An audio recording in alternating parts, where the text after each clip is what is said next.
You are Locked On Bulldogs Postcast, part of Locked On Sports Atlanta on the Locked On Podcast Network. Your team every day. Welcome into the Bulldogs Postcast. I'm your host, Jarvis Davis, and ride with me this evening is my main man, UGA alum, Brian Gebhardt. I want to start out by saying thank you for making the Bulldogs Postcast your first listen of the day. We are free and available wherever you download your podcast. And wherever you download your podcast, make sure that you leave us a 5-star review. I really appreciate that from you in advance. Today's episode is brought to you by FanDuel. You can start the season with a big return on FanDuel. New customers can place a $5 bet, and you'll get started with $150 in bonus bets. If you win your first $5 bet, visit FanDuel.com to get started. Now, coming up on today's postcast, guys, it's all about the straight cash, homie. And then we'll dive into the defense and how they just been the savior for this team all season. But first, Brian, we got to jump into what's been going on with Carson Beck. Obviously, he has 3 picks. This is the back-to-back game. Obviously, Georgia wins the game 34-20. But I feel like enough is enough when it comes to saving Carson Beck. I feel like Kirby Smart kind of coddles him some. And I feel like the conversation needs to be had about how this guy continues to put his team in bad situations. Man, you said it right there with Kirby coddling him. He almost treats Beck differently than he's treated any player that I can really remember him handling on an individual basis. And we don't see the conversations behind the scenes, but it's almost like Beck's made so many mistakes this year, but Kirby still knows that Beck is his best option for anybody calling for Gunnar Stockton. I still don't think that's the move to go to in that situation, but for him to talk to Beck that the way he does, it's almost like everything's going to be okay. It's going to be all right. Like, come here a little bit closer.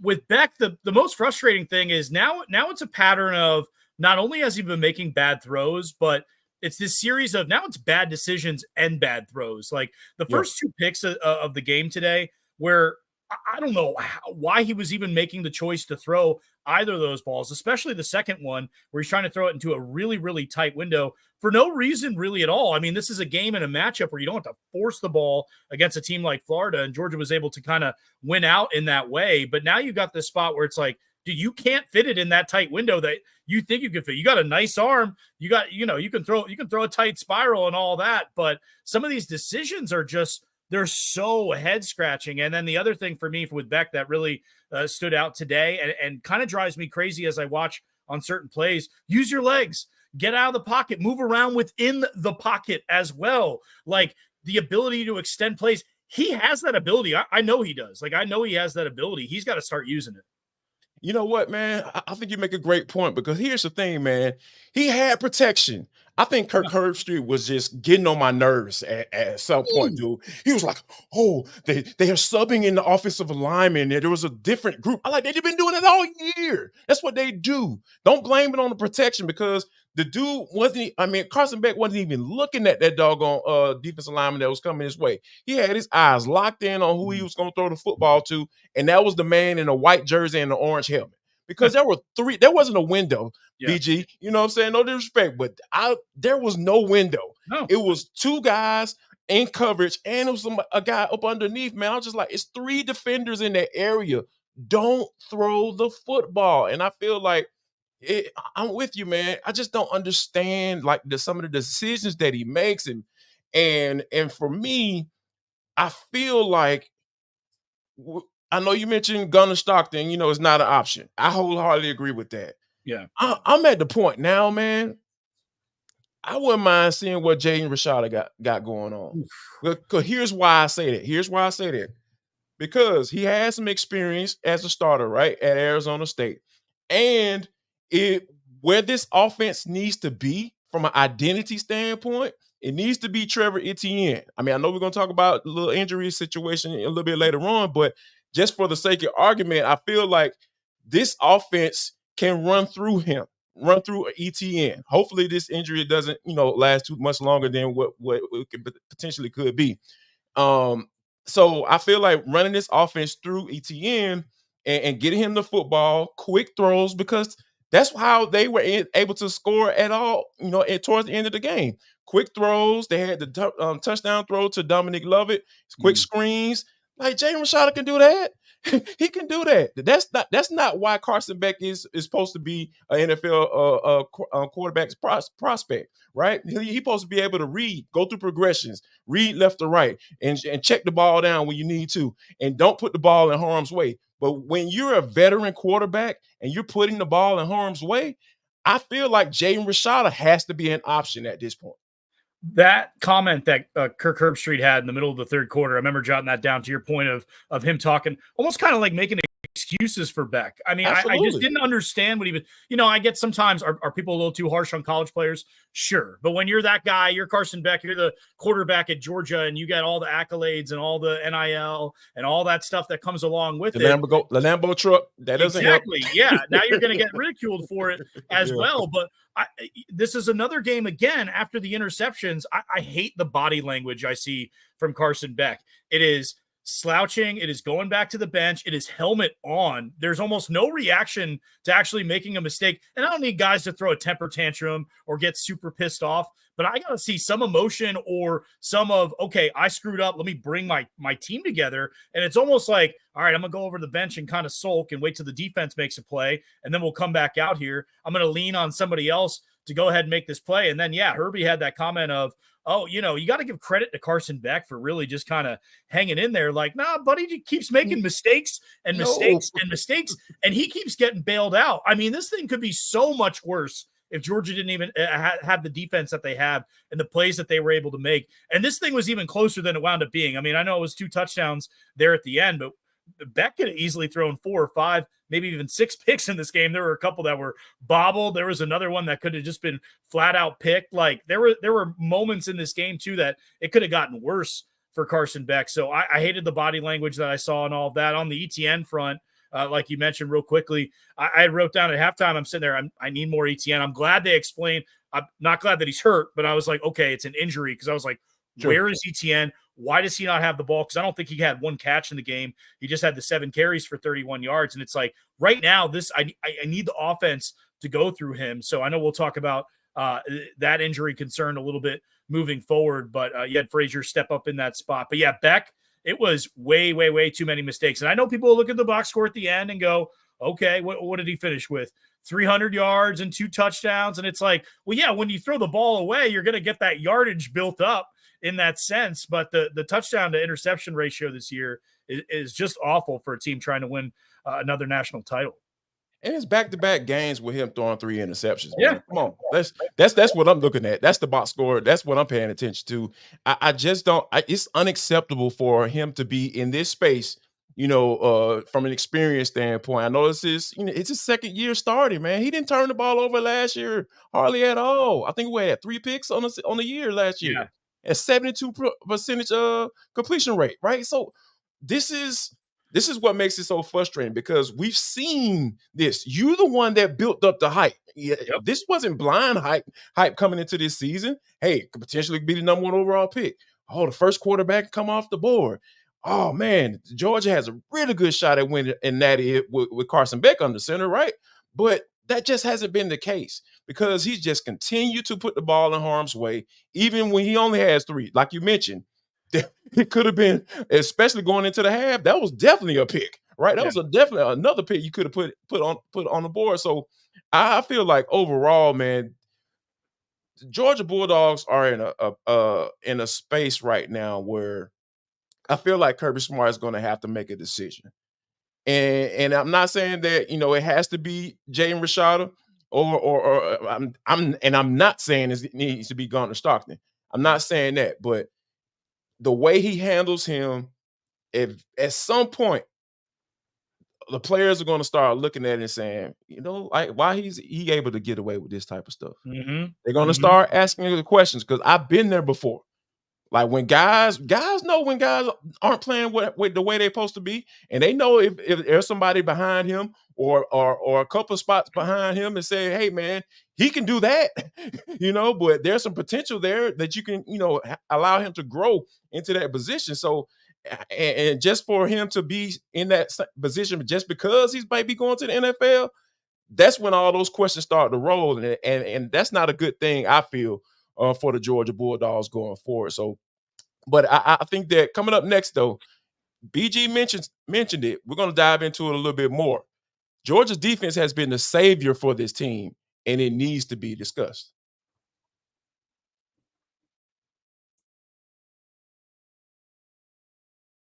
This episode of the Locked On Bulldogs Postcast is brought to you by 5 Hour Energy.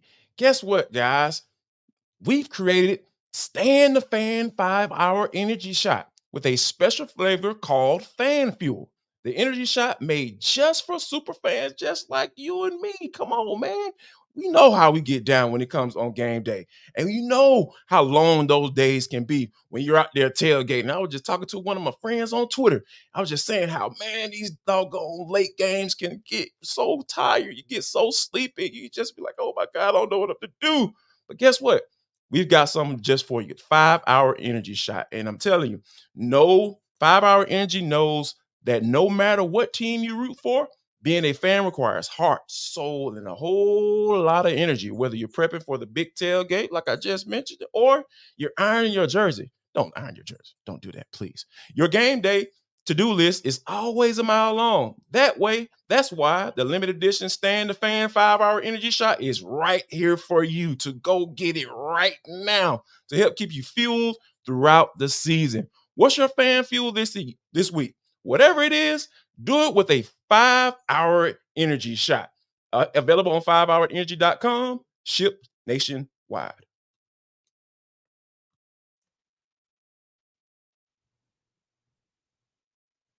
Yes. And we're back on the Locked On Bulldogs podcast, guys. One of the things that we talked about Carson Beck and how he's been able to be the necessary guy for this team as far as the situation coming into this season. We know he needed to be the quarterback, but I think that one of the things that has to be discussed, has to be talked about, and that is the defense and what it has been for this team. BG, man, I feel like there's so many places I feel like we can go with this one. When we talk about what he's been able to, what the defense has been able to do, like just for example, on the interception, they on one of the interceptions by Carson Beck, they were able to hold him to a field goal. Just little things like that. And just when regular teams are starting to get that momentum and you start to feel like, hey, they're about to get ready to turn this game around. They're about to swing to have a momentum change. The defense comes up with a big stop. Yeah. No, it's at the point now where they almost know they have to, too. Like, that's the thing now, where last year it was like, okay, this offense is rolling. It's really efficient. We got these high completion percentage. We're moving the ball. We're moving the chains. Like, this defense must be on their toes all the time. Like, you go back, you can't really rest because it's like, is Beck going to turn this thing over? Are we going to pop right back out there? They played overall really well in this game. There were a couple parts, giving up the field goal after getting the field goal late in the first half, I thought was a big part of like, oh crap, maybe Florida has that momentum to kind of hang a little bit in this one. And there was one other drive where they ran the ball really well. Florida did. And of course the one miscue there by Malachi Starks, which is happened now like 4 or 5 times this season where he's completely read it wrong and bit down on it and just been burnt over the top. And then he also had a play on a 3rd and 1 where he should have had the outside contained and kind of crashed down a little bit there as well. But outside of that, the defense played exceptionally well in this game. And it was nice to almost see, because the moment that's going to be taken away, and I'm sure is on the highlight reels right now, is that CJ Allen interception. So it's good that it's a defensive moment that wound up being, okay, this is how this team really wound up winning this thing. I think Chambliss wound up with those 2 sacks. He had the one really late where he ran about 30 yards across the field sprint, and you could see the team getting real hype. But the defense is making a number of plays. You had that hit from Daniel Harris there as well. Really glad that was not a targeting in real time. I think everybody, even if you're a Florida fan, you're looking at that thing going, really? Like, we're calling that right now? And I forget who it was, the referee expert who popped on, and he was like, no, this is a clean hit. And you almost never hear them to go, no, they screwed up. Like, they need to make the right call here on the field. But it's constantly that the offense is relying on the defense, and it's getting old for them. It's getting tired, because I'd almost like to see what this defense could be like if they were playing with a well-oiled, efficient offense that didn't turn the ball over. Like, imagine this defense with fresh legs and not having to be out there all the time. But yeah, they bowed their neck and won this one for Georgia today. Florida was 3 for 16 on third down, man. You talking about money downs when it's time to make a play and get off the field. That's where Georgia stood up consistently throughout the night. So I think that when you look at it from that standpoint, you have to say this Georgia defense has been doing their doggone thing. And for me, I'm glad you brought up Malachi Starks because that's been something that's been kind of interesting to me because another NFL prospect, right? Coming into the season, oh man, first round pick, safety, oh, he's gonna go. And there have been times throughout this season where now he's had some good plays, but it seemed like lately in these past few games, you just look at it and like, okay, a veteran is not supposed to get caught looking with his eyes in the backfield like that. And I even tweeted out during the game, I said, hey, this is an eye discipline game for the Bulldogs on defense, because especially when you had a guy like DJ Lagway in there and had the whole RPO situation going on, because to be honest with you, that's the only way they were going to move the football on this defense because of eye trickery, trying to catch them slipping. And as far as, and we saw them take advantage of what we've seen a lot of teams take advantage of this season for the Bulldogs. And that's that outside zone and getting out to the edge. And we saw that come to fruition on that drive where they got the field goal, and on that touchdown drive when they tied it up. So I think that this is, just the little things that I feel Kirby is going to have to focus in on because of what you have at quarterback. If he's not going to make a change at the quarterback spot, which more than likely he's not going to do, I feel like guys like Malachi Starks can't afford to have lapses. They have to be perfect. They have to continue to go out and make these plays in order if they want to be able to compete in the playoffs at the end of the season. Yeah, I think it's a tough spot for the team right now because you look at it, and Beck is the leader he's the quarterback, right? So he's the leader of the team in some capacity, and he's not playing at a high level right now. He's just simply not. And then you've got Malachi Starks, who's supposed to be that guy on the defensive end, and it's sort of his defense. He's the leader. He's the guy everybody looks to, and he's making the mistakes that he's making. So then all of a sudden it's kind of like, all right, who do you look to be like, all right, I know for sure that this guy's going to be making plays all the time. And for a while it was, okay, that's the offensive line. And sure, for the most part, they played pretty well today. They look pretty good for the most part, again, in the game. But you have this situation where the leaders on this team are making the big mistakes, and it's all like that can't keep continuing. Like, this team kind of is what it is now. We're 7 games into the season, and it's not like this offense is going to drastically get better. Can they minimize the mistakes and become pretty good? Yeah, I think so. But you look at it on defense, and it's almost like, okay, in order to win this thing and win all these games and rip off all these wins in a row, you're going to need the defense to be even more perfect than they've been, because they haven't been quite perfect, so to speak. But they're going to have to step it up to another level. And I think that's Georgia's best path to winning, is having the defense even turn it up a notch, which is almost like unfair to ask, right? I'm going to need you to take your A-level performance that you've had so far this season and ramp that thing up to like a 2000 Ravens type of thing, okay? I'm going to need you to bring it to that kind of, and it's just, that's not fair for someone to ask. I do wonder, as we talk about, I know it's a defensive conversation, but moving forward for the offense to help, like, the team's got to be more run heavy. I know that ETN wasn't, he got banged up with the rib, and we'll talk about that here in a few minutes, but this team has to find a way to, and even if it is those quick screens, like, and I know we, complain about them watching Bobo offenses and all of that, but there's got to be a way to continually move this ball. And I think running the ball is going to be the best way for this team to do well moving forward. Sounds like ETN might be okay. We'll get some more information on that. But yeah, this offense has to be able to run the ball and at least possess the ball for this defense to have a chance to help them win the game.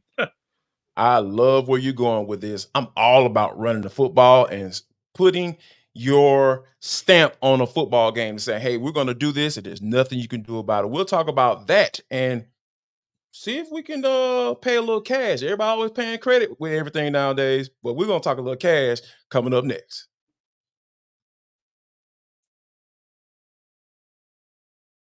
This episode of the Bulldogs Postcast is brought to you by FanDuel. FanDuel. Get ready to tackle the NFL action with FanDuel, America's #1 sports book. Because right now, new customers can bet $5 and get $150 in bonus bets if you win. The FanDuel Sportsbook app gives you everything you need to place live bets on the NFL, all in one place. What more can you ask for, guys? I'm telling you, FanDuel is putting it right there on the platter for you. So I need you to go there right now. The FanDuel Sportsbook app gives you everything you need to place. And when you get a hunch in the middle of the game, you can check out the latest stats, view live play-by-play, and so much more on the same page where you place your bets. So what I need you to do right now, after this show, after we're done, go check out FanDuel.com and join today. You'll get started with $150 in bonus bets if you win your first $5 bet. That's FanDuel.com. FanDuel.com, FanDuel.com. Never waste a hunch and make every moment more with FanDuel, an official sportsbook betting partner of the NFL. Wrapping things up on the Bulldogs postcast right here on Locked On Sports Atlanta. Make sure you hit that like and subscribe button right now if you haven't done so. If you like what you're listening to, leave us a 5-star review wherever you download your podcast. Really appreciate it from advance. And that's how the word gets out about this greatness that we have going on right here on Locked On Sports Atlanta. BG, you kind of got started before we took a quick little break. And I think that with what the uncertainty that we're dealing with Trevor Etienne, I feel like Cash Jones has really just earned some more carries, man. I think he need to be highly considered as far as getting some more carries, and obviously Nate Frazier doing what he's doing. But I think Cash Jones has clearly earned the respect and trust of Mike Bobo and company. Yeah, I did not think we were going to be sitting here on the night of November 2nd, 7 games into this thing. Georgia sitting at 6-1 and going, Cash Jones is going to be really important for maybe a week, maybe 2 weeks, maybe the rest of the season. It's crazy. And that touch, the catch and run after he had, Beck didn't do anything special on that. That was all Cash busting through there and getting through that goal line and making that happen. Now, here's the issue, because I do think Cash has earned himself more playing time and more carries and all that type of thing. And we'll see what happens with ETN. Kirby may have even said something about it in a post-game presser already as far as ETN, which he probably says he's got a rib, and we'll find out on Tuesday. So he's doing that whole thing, and we'll move on. We'll keep it moving from that. But I think the problem is, okay, Cash Jones comes in and you're probably going to be passing the ball, or at least it triggers the defense to think, okay, they're going to be throwing the ball. He's either going to be in pass pro, he's going to be running a route, whatever it is. Frazier comes in, it's the opposite. All right, we're going to probably be running the ball. So there's got to be some sort of game plan moving forward with, okay, can Frazier, can you get him to a point where he can help in pass pro and be a real asset? And is Cash Jones good enough, just as far as a ball carrier in between the tackles to, offset Frazier if ETN needs to miss any time? I'm wondering if Bobo can actually can blend that and figure out this run game. But yeah, Cash was really good tonight. That touchdown was obviously huge. And the way that he runs and the way that he plays is one of those things that people can get behind. Frazier looked really good at moments in this game too. Don't do the throat slash. Everybody knows you can't do that. Don't do that. Good job by the cameraman by catching it. I saw as soon as he went gator chop, and then went like this. I was like, everybody knows what it was. You knew the flag was coming. So yeah, don't do that, young man. Don't do that. I saw Lawson Lucky's face. Did you see Lawson Lucky's face? Because it was in slow-mo. He brought it right here to do the throat slash, and Lawson Lucky was almost like, no. Like, stop it up. Like, grab the hand. Stop that. No. And everybody knows it. And it's one of those two, we're all like, and everybody who's played football and watched it is like, it shouldn't be a penalty, but we all know it's a penalty, and it just, don't do that. And that is how you'll lose playing time with Kirby, although he needs Frazier right now, so he probably won't lose much playing time, but he was in his ear about that. I mean, there's anything that's going to drive Kirby or any coach crazy, it's little crap like that. So, yeah, man, nice run by him there to get in. For sure, man. Definitely. Yeah. And I think, and it's unfortunate that we have to, say that, make this adjustment from an offensive standpoint and run the football more because of the bad decision that Beck is making. So it's unfortunate that we have to talk about it, but like you said, Cash Jones is the type of guy that you can get behind. Cash Jones is the type of guy that does everything that they ask him to do. And you see putting the ball in his hands, because to be honest with you, Beck missed him earlier. Yeah, He had one-on-one with the did. linebacker because they continue to play man-to-man with their linebackers underneath. They were like, yeah, we're going to play y'all man. Y'all can't beat us. And Cash Jones proved time and time again, yep, you lined me up one-on-one, I got you, bro. And Carson Beck missed him earlier. So, well, and speaking of, running backs, man, I think that with Trevor Etienne and I think the status of where he is going forward could be a big thing, man, as far as whether or not they could be serious contenders, in this playoff situation. Because I mean, as much as Cash Jones has earned the right for more carries, this offense has to go through Trevor Etienne if they want to have any real success at the end of this year. Yeah, and like I was just saying with that Cash Jones Frazier, you kind of know what the offense is going to do when they get on the field. Etienne can do it all and has proven that he's able to do it all. So that's the frustrating thing is you head into this game versus Ole Miss, and you go into a spot now where, Beck, I know that Georgia won at Texas and the game, wound up great for Georgia. But now between road games and neutral site games, Beck flat out has not played well in those this season. I mean, you talk about the game at Kentucky, at Texas, the neutral site game today, and Ole Miss is going to be fired up and ready to go. I mean, they just, Jackson Dart just threw for 6 touchdowns today. They still got everything in front of them. They're still able to make it and all those type of things. So if you go in there without your top running back and a spot where you trigger the defense to, okay, this guy's in, we're going to run, this guy's in, we're going to pass, or at least that's what, people would assume going in. I wonder if there's any back that's actually worked back into this backfield, or if maybe that preseason conversation of using Dylan Bell a little bit in the backfield to offset. I could see some sets with some different people in the backfield coming this week at Ole Miss. Because again, running game is good for 1,000 different reasons, but it also quiets the road crowd, and that helps more on the road with and the way Beck's played. The run game next week is going to be essential. So you got to hope Etienne's healthy, or that Georgia has a really good game plan heading into that game. And to be honest with you, man, the thing that came to mind when you were talking about the run game and everything like that, like I feel like Mike Bobo's he's just so hell bent on throwing the football on first down. An entire first quarter, dude. I'm just like, man, I kind of understand you want to get your quarterback going, but like even before Trevor Etienne got hurt, they weren't giving him the rock. They weren't giving him the ball like that. I was just like, how many passes did he get? Right? Yeah. How many times did you throw it to him? And that's what I mean when I say running that offense through him, getting the ball in his hands, making those guys look for one before the ball is snapped. That's the type of thing that I'm talking about. And I think that, if he's not available against Ole Miss, which I got a good feeling that he's probably going to be available, because just given how they said that he could have come back in, and I think that the way Nate Frazier was running the football in the second half and Cash Jones and how they were playing, I feel like they felt like they can get the win, because Florida's not good. Florida isn't a good football team. So, you make the necessary decisions to know that, you got a big road game coming up. Shoot, Ole Miss just put up 63 against Arkansas. I think they just scored again. So it might be 70.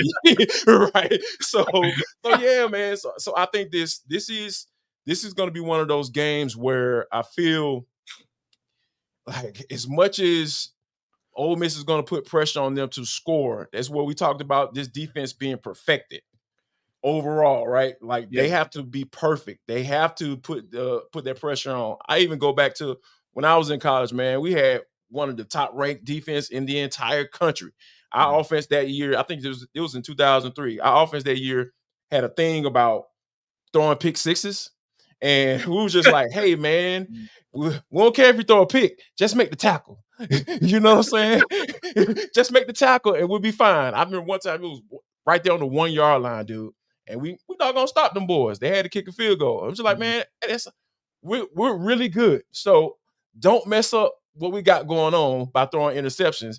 And if you throw an interception, make sure you make the freaking tackle. So yeah, that's what I'm saying for this Georgia defense. The conversation they need to be had. Like, yeah, man, we're really freaking good. we're good enough to win a national championship.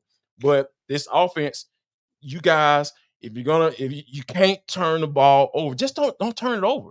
And we know you could do it because you did it last year. You didn't do it last year, so why are you doing it this year? So I think overall, man, that's where this team needs to be.